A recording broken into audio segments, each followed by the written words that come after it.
Welcome to the Mike Litton Experience Podcast.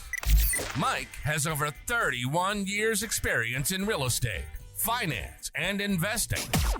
He's passionate about being a father, a teacher, a realtor, an investor, and a leader.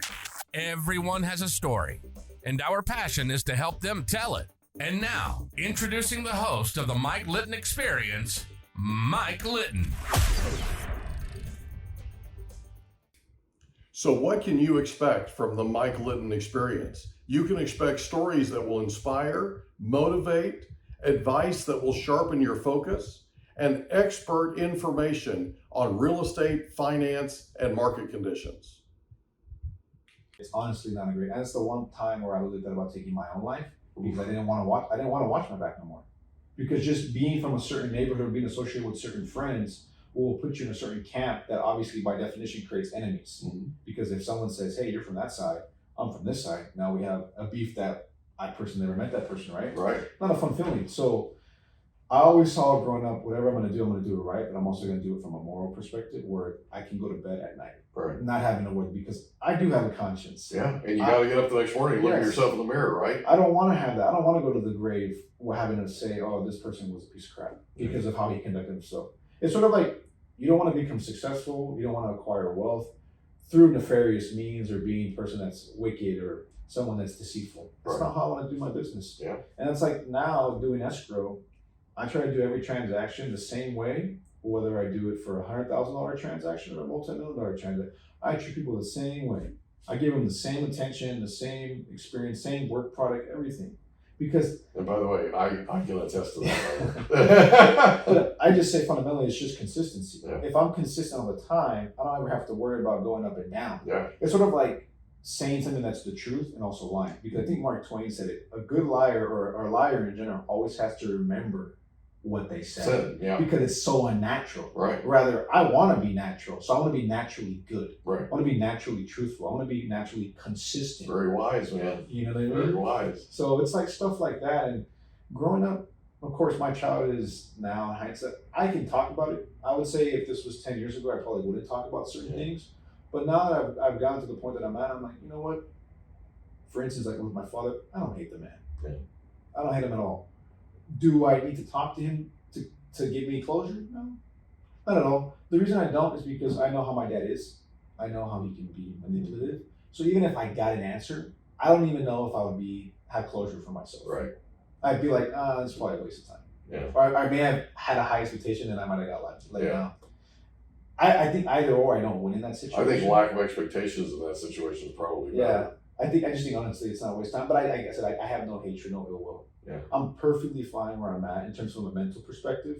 And it's just all about keep growing. Yeah. That's literally what it is. So let me ask you this. Why, after graduating from UCSD, why did you pick escrow? And what happened? How did that come about? So I was going to go to law school, or I was intending to take just one gap year and just work any part-time job that I could get. Right. And so I remember I graduated in June 2019, started just applying jobs on a school portal at UCSD. They have a portal called Handshake. Mm-hmm. It's like LinkedIn, but for UCSD students. And I just applied to any jobs, legal, anything legal. And fortuitously, a legal job that came up was an escrow assistant job in La Jolla. Interesting. It was under legal, so I was like, all right, I just applied. I didn't even know what escrow was. Right. I didn't know what it was at all. And I applied. I got a call back from the owner of the company. Yeah. He says, hey, you want to come and interview? I said, yeah. Is he an attorney? Yeah, he's an attorney. Graduated from Thomas Jefferson School of Law. There you go. And I was like, all right. Which is here in San Diego. Yeah. So I went to the interview, and it was funny because this is where I learned the importance of first impressions even more, especially in business. Because like I said, I was just always in the classroom. Yeah. I was not accustomed to the real life business. I remember I didn't even take a copy of my resume. It's like, go there, original. Because I had just emailed it to him thinking that and I remember he scolded me for that. He's like, you should always bring a copy of your resume. And I was like, good to know. Yeah. I did not know that. Yeah. Well, like a learning experience. But I thought right away, I was like, I need to get this job. Yeah. Because he was that upfront with me. Yeah. And so we started talking, and then he's like, you know what escrow is? I think I Googled it like 5 minutes before. Yeah. And I was like, oh, transfer of funds, from a buyer to seller. And he's like, good enough. Yeah. And then we started talking. He's like, so when do you start? And I was like, I can start on Monday. He's like, all right. And I remember I started, it was think it was July 19th, 2019. Mm-hmm. It was around that time. And just, I got thrown into the fray. Yeah. And like I said, I had no idea. Not a lot of training, just kind of threw it. Okay. They put me into this department where it was docs. Mm-hmm. So I was just doing loan docs. Mm-hmm. I didn't do anything with opening, did anything with funding, just did loan docs, and that's it. And so I got to temporarily work with the wife of the owner. She's an escrow officer for 25 years. She just showed me like the basic stuff and just into the frame. And so I just basically had a 3-month trial period where I just had to learn myself. Yeah. After that, and of course, I'm already very independent. I took notes. I would go home and study them, come back and try to apply them in the office. And within 3 months, I got to a good speed where I was like, all right, I kind of got the hang of this. Okay. But I realized, like, man, this is a very high volume type of work environment. Like, there's a lot of clients, a lot of moving parts, can't mess up. And the one thing I really learned that it doesn't teach you in school is the emotion aspect of business, of how easily people can go like that. 0 to 100. Very quickly. Yeah. And it was like astounding. I was like, man, I want to be a lawyer, but I'm like, am I ready to deal with people's emotions? Because you can have the super highs where people are like, good job, Rudy. You did a very good job. But then it can go to a super low of like, why did you make that mistake? Right. And it's like, how do you respond? And it happens, right? It's crazy. It's like, unreal. and Unreal. How do you manage your own emotions? Because do you take that personal? Right. Or do you just take it as, they're just venting to me. I got to just take it in stride and roll with the punches. Well, for somebody that's a champion like you and has the mindset that you have, that's got to be difficult because what you do for a living is also personal, Very right? much You is. take it personal, right? It very much is. And so that's a real learning experience. I had to temper my own emotions and just shut up and just say, I'll let them talk. I went through the same thing, by the And way. so as I progressed within 2019, 2020, I learned more knowledge incrementally because how I found is people would take time off. I'll have to jump in there and learn their role. That's right. So if someone from opening who did opening the escrow, opening the contracts, ordering everything, prelim and stuff like that, I had to learn that on the fly. Yeah. If my funder wasn't there, where they just specifically their sole job was to help fund the loan and disperse checks, hey Rudy, you're up to the plate. Yeah. And so it was just literally learning incrementally if an opportunity presented itself and just being a sponge. Yeah. I still remember even learning how to do a grant deed. Just the grant deed itself at 9:00 at night with my escrow officer attorney. Wow. He was showing me how to draft it, showing me the correct verbiage, everything. Yeah. And I remember I would be there probably till like midnight sometimes, where I was just learning. And like I said, I was still trying to study incrementally for law school. But then, as you know, in 2020, COVID happened. So I could have put everything on a stall. I didn't really want to study no more because everything was moving to remote. Our company wasn't, but I know a lot of like companies were, but also law schools were moving remote. Yeah. And I was like, yeah, I'm a very social human being. Right. When I need to be. I want to be in front of people. I don't want to go to law school. Well, at least you know that. I mean, at least you know that you're going to learn more effectively and you're going to do better in terms of instruction if it's live, right? At least you know that. I mean, a lot of people go into law school and they don't think about it. It doesn't occur to them, right? And then they go in and they do the remote thing and the remote thing doesn't work and they end up quitting law school and not going back. Yeah. So at least you know that going in. So I'm excited for you to see what law school you end up at. I hope. And also I'm excited to see you graduate and the whole thing, man. This is really cool. So I'm going to go get my pom-poms out of the closet. Yeah, so like I was saying, is I basically stayed at that company until around October 2020. Yeah. I knew I needed a change of scenery. Not so much because of the work, but it was also because the bosses, they can get very toxic sometimes. So I was like, I need a different environment. Applied to different places. It was very busy at the time in 2020, so with refis and stuff like that, rates being low. And I applied to different escrow companies, still intending to be an assistant. I was like, I'm gonna be an assistant, and I'm gonna try to start law school studying again for the LSAT. Right.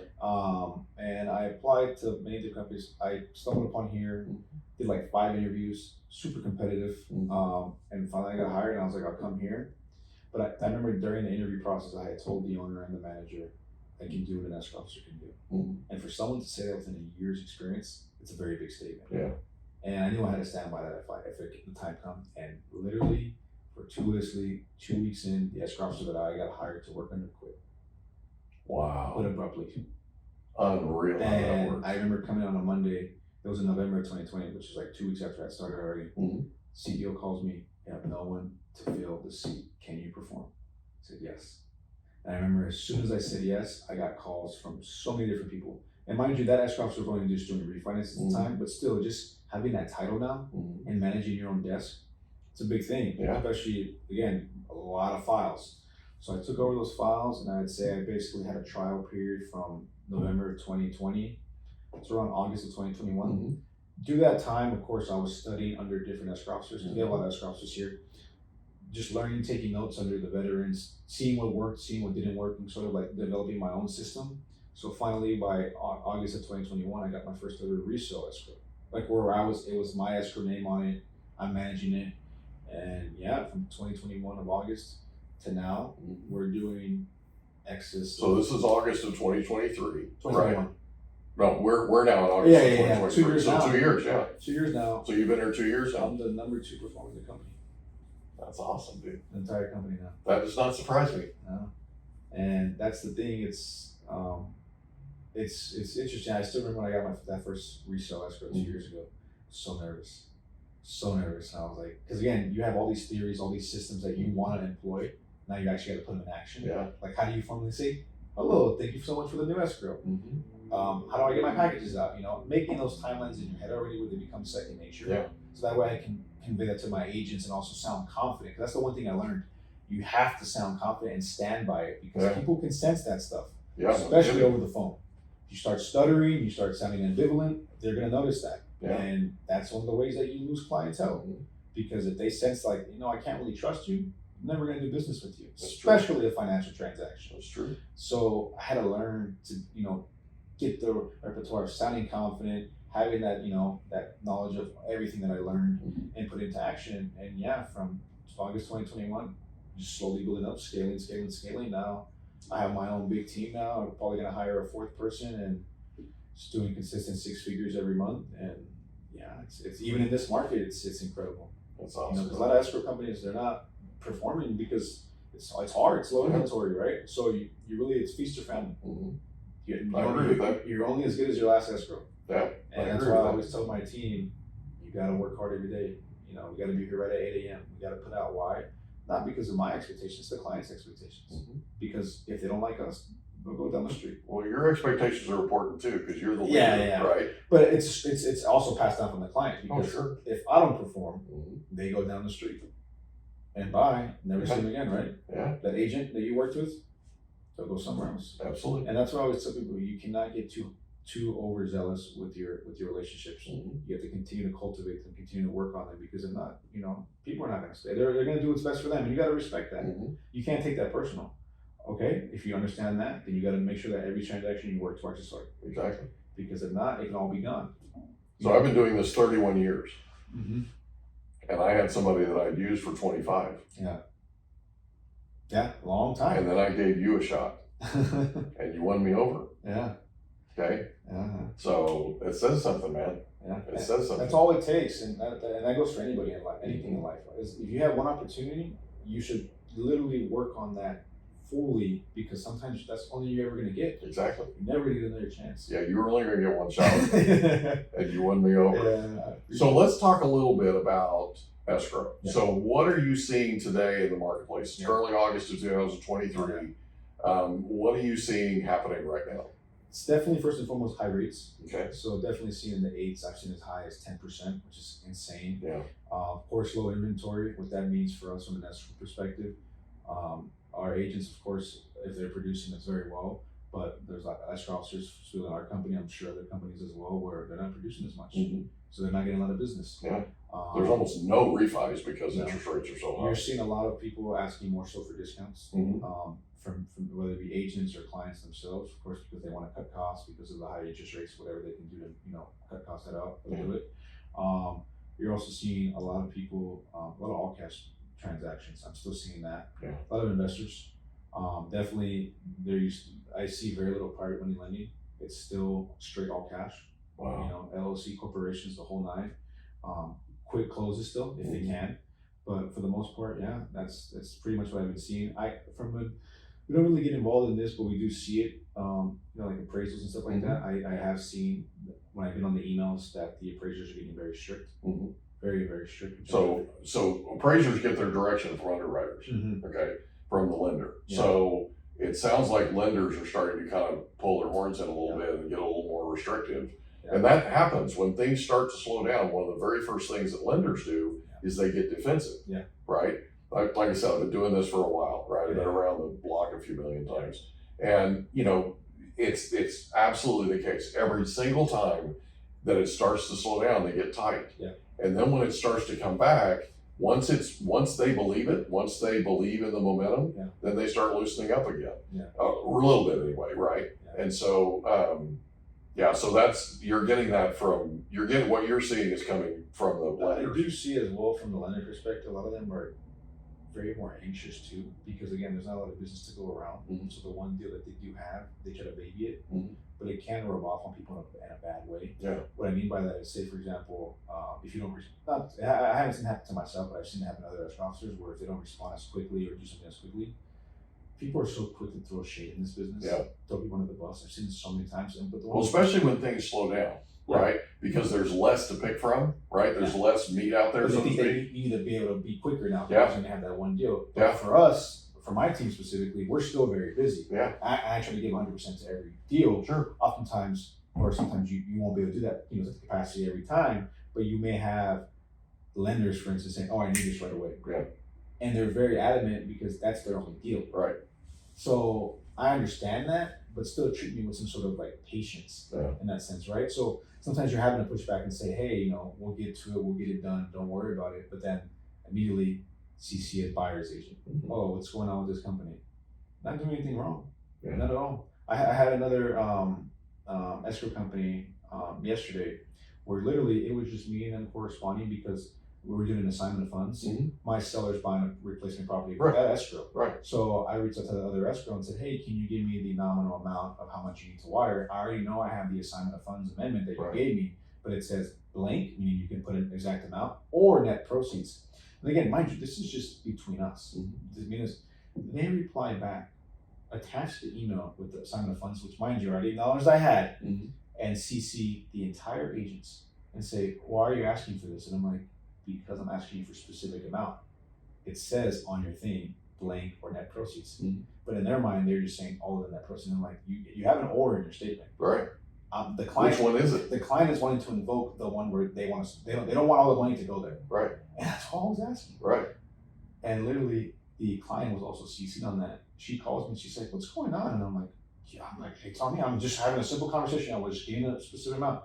But what we found out is they were just trying to throw us under the bus, trying to say we weren't on top of our stuff. And I'm just like, what's the whole purpose of this? And that's what I found is a lot of escrow companies that I may have to work with on assignment of funds or something like that, a lot of them are like that. And I'm like, is it a sort of insecurity that somebody else has another escrow? I guarantee it. I guarantee you it's insecurity. By the way, same thing with the lenders. When the lenders are trying to anybody's trying to throw shade at you, it's an insecurity thing. Okay? They're trying to shine the spotlight on you so that the spotlight doesn't end up on them.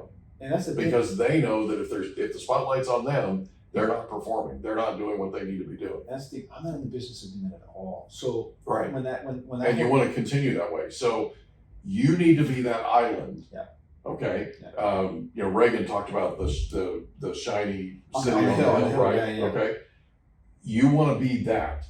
Because when all the rest of this is settled, you're the person that they look to and go, "You know what? The one person that didn't throw any shade was you." So how I replied to that, for instance, is not in a bad way. I just said, "Oh, I'm just asking for the client. Just keep it very." But even I think the client themselves knew. So when they called me, I gave them my actual reason. I said, "Look, I'm going to be professional no matter what. I'm not going to deviate from that if someone wants to do that. I'm not like that. Because trust me, I've seen it many times over where I catch people's mistakes. I don't go there and say, "Oh, this lender did this and that." I always tell my agents, "Hey, the lender's performing. Don't worry about it," because I don't want to instill that notion of not being able to trust somebody at all in any part of the transaction. Because then it's going to create a sort of vigilance where it's like, "Hey, Rudy, I need you to be on top of that person." I don't want to micromanage somebody else. Well, you don't want to go there. You don't want to go there, period, right? So your job is not to judge. Okay? Your job is to just fulfill. Just get the job done, get done what you need to do, and stay out of that fray. That's the one thing, like I tell, I teach a lot, and I teach a lot of realtors, right? I've literally taught hundreds, probably thousands over the years.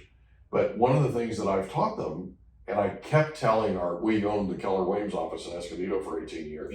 And I told agents all the time, the ones that worked with me and worked in our company and the ones that didn't, I specifically, listen, every single time you get involved emotionally in a transaction, your clients lose. Yep.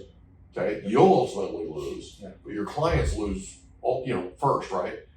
And I had situations, Rudy, where our realtor and their realtor wouldn't talk to each other. Yeah. They wouldn't even talk to each other. Okay, how are you going to get anything done? How are you going to progress? Yeah. And by the way, that realtor, anytime a realtor that I had pulled something like that, they were brought into my office and it was explained to them explicitly, not negatively, but explicitly, specifically, it was explained to them, if this happens again, I'm handing you your license. Yeah. Okay? Yeah. Because we don't do that here. Yeah. That's not our standard. Yeah. And I'm big on standards. Yeah. Okay? So every single time that an agent, realtor, escrow, lender, anytime anybody gets into the deal where they're judging somebody and they have an opinion that's negative about somebody else, yeah. somebody's going to lose. Yeah. Ultimately, they're going to lose, right? But if you keep your eye on who you keep your eye on, which is your client, and making sure you take great care of your client, let the rest of that just go away. Exactly. Okay? You be that island. You be that shiny city on the hill. Exactly. Okay. And that's what it is. It's just keeping a sense of rationality. Yeah. Let the rest of them. Yeah. Let the rest of them do what they're going to do. Yeah. Okay.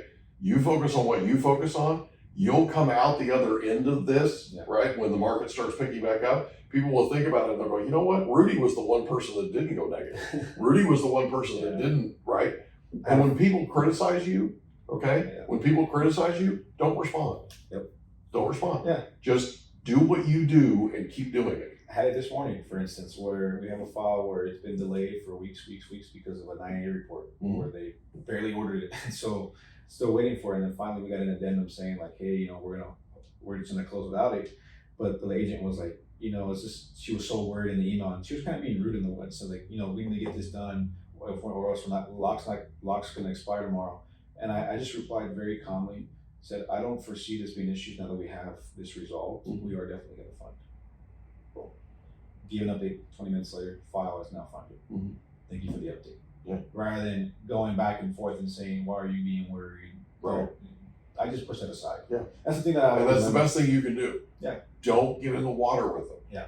Okay? Yeah. Just because then it's just unnecessary back and forth. It is. It becomes trivial and then it's like, okay, is this speech just becoming a pissing contest? Yeah. I just drowned it out and said, nope, keep it business as usual, files recorded, we'll let you know once we're confirmed. Perfect. Well, perfect. And then they respond back, thank you so much. Yeah. And I feel like sometimes when you respond like that, people are also testing you. Oh, they want to see your reaction. I guarantee you that. Every single time, everything we're talking about is a test. They want to see your It's reaction. an absolute test. They're wanting to see what you're going to say. Will you take the bait? Yeah. Okay? Yeah. Will you be judgmental? Will you go negative? Yeah. Whatever. And I guarantee you, you're being tested every single day, more times than you even realize. Okay? And it's up to you as to whether you pass it or not. And as far as I'm concerned, you've completely passed every test that I've seen thrown your way. Well, I'm being honest. Okay? Keep doing that. Okay? And just the thing that you have to do is you have to remember your standard is higher than everybody else's, and that's not a bad thing. That's not a bad thing. Okay? Just maintain it. Oh, you're doing great, and you're gonna do even greater. Thank you. So anything else you'd like to cover before we sign off? No, pretty much good. I really appreciate your time today, and I really appreciate you being specific with us. I know you reached some people today. I guarantee you did. Okay? You inspired me, and I know you inspired a lot of people. Thank you. Okay? Thanks again, buddy. Thank you. Appreciate you joining me. Appreciate it. You're awesome. We hope you enjoyed another episode of the Mike Litton Experience. If you did, do us a favor, smash that subscribe button, tell your friends, family, and coworkers about our program, and wherever you get your podcasts, please leave us a rating. It helps us to connect with quality people just like you. And that's a wrap. Another episode of the Mike Litton Experience in the books. Reach out to Mike on Instagram at Litton Realty. Want to meet with Mike? Check out Calendly.com/Rio760.